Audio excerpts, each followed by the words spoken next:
responsive to local, national, and global concerns toward the attainment of sustainable forestry and natural resources. This is what we envision for the forest policies of our nation. And in 43 years, much has been planted and nurtured, and much more work and toil to do in the field of forest policy. But for us to move forward and bring the lessons of the past to the future, let us also remember how much was sown. This is Forestry Development Center in 43 years.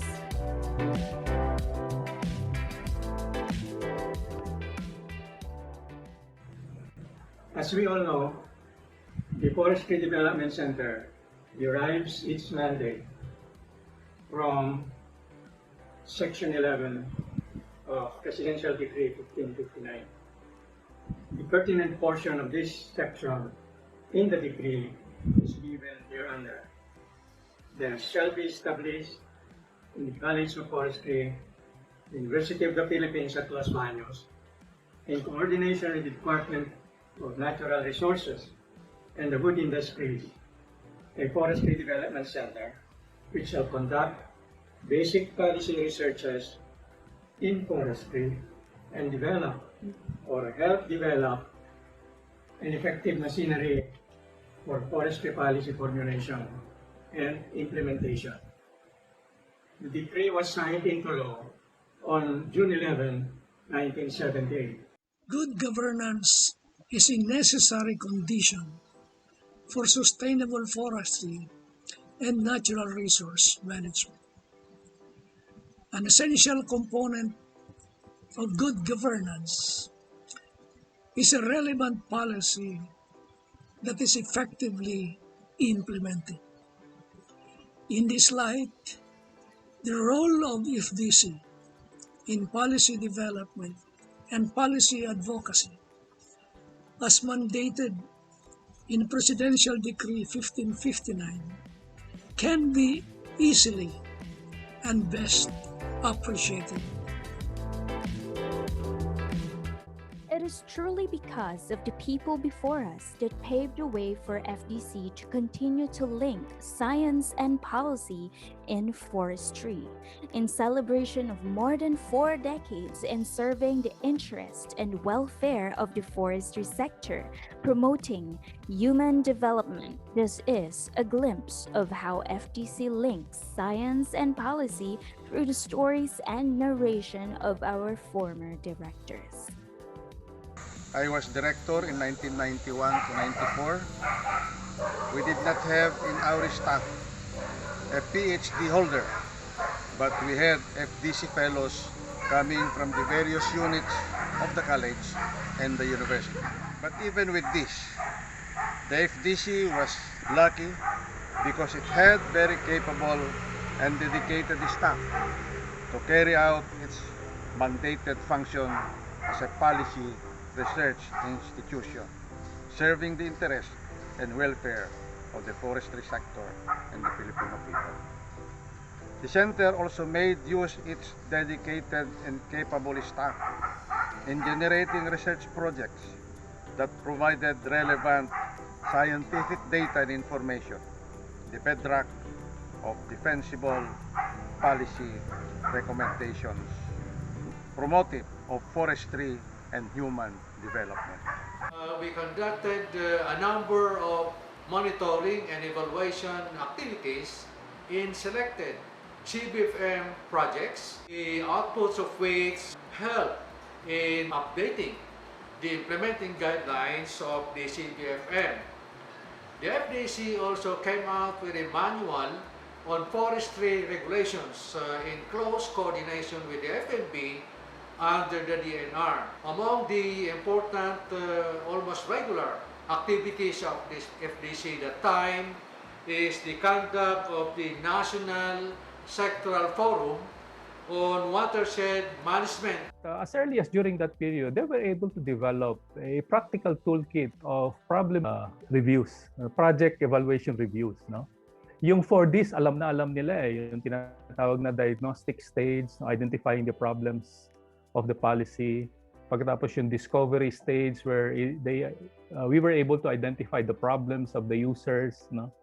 Tapos yung development stage, translating the ideas into policies and services, and the discovery stage, and then communicating and delivering the message to the users, no? So we have that practical tool of coming up with a complete package of policy reviews.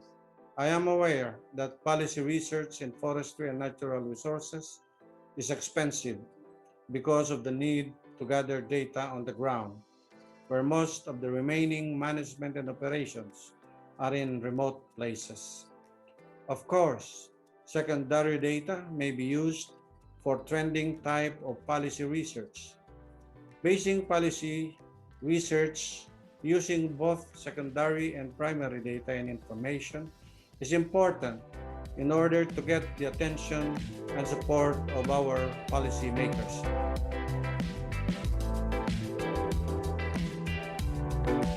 These contributions to the forestry sector are not possible without the assistance of various government and private agencies, non-government organizations, educational institutions, people's organizations, and other individuals whose lines of work are related to forestry, natural resources, and the environment.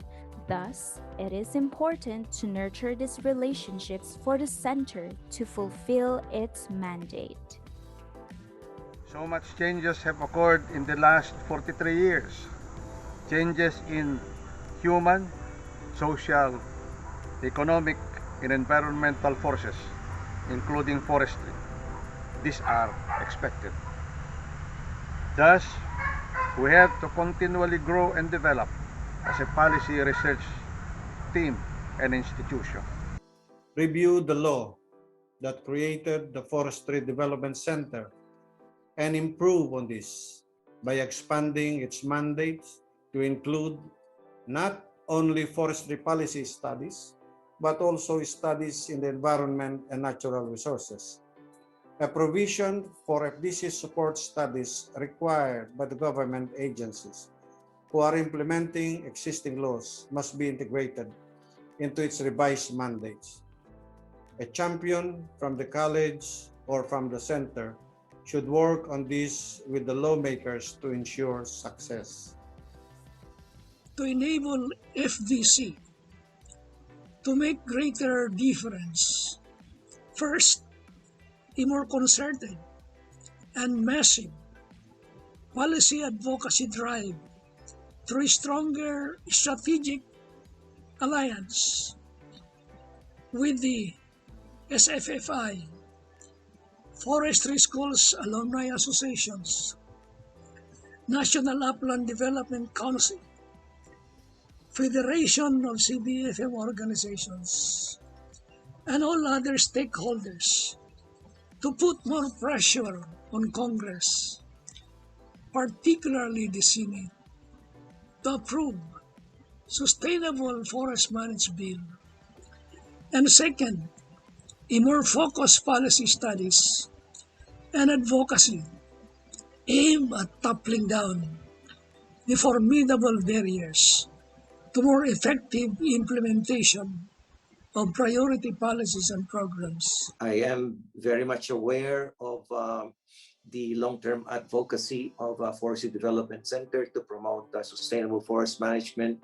And in line with this, to effect a change in the forestry code, we really need to update, to be able to be relevant and responsive to the current and emerging conditions and circumstances in Philippine forestry.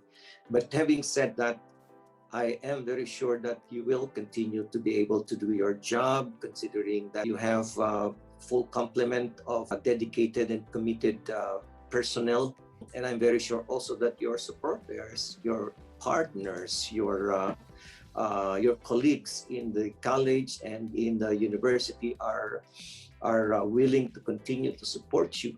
And you just have to continue to reach out to them and mobilize them so that you can have additional manpower resources or human resources to be able to accomplish what you're supposed to do. Just hope also that I can continue to support you as well, as you allow me to, and I'm always honored to be a part of FDC and all your endeavors. I congratulate you for the past year, and I am happy that you are still fruitful despite the constraints of the pandemic. And may it be that in the coming year that you will continue to be as productive, if not more productive and more successful in all that you will embark on. So once again, happy anniversary and congratulations. My warmest congratulations. My congratulations. Glorious 43rd anniversary. 43rd founding anniversary. Special congratulations to current director, Dr. Priscilla Dulon.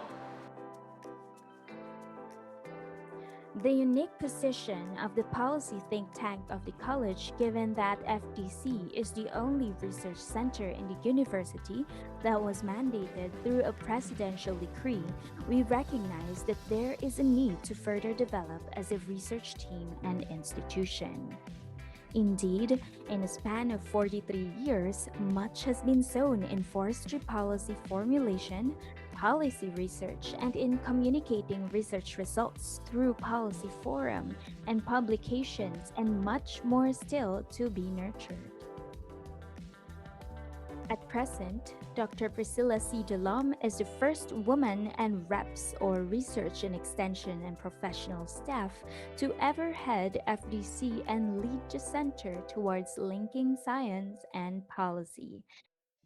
43 years and beyond, the Forestry Development Center is committed to harvest what was sown and nurtured and see that these policy development activities should create an impact in the forestry sector. This is how FDC links science and policy in forestry.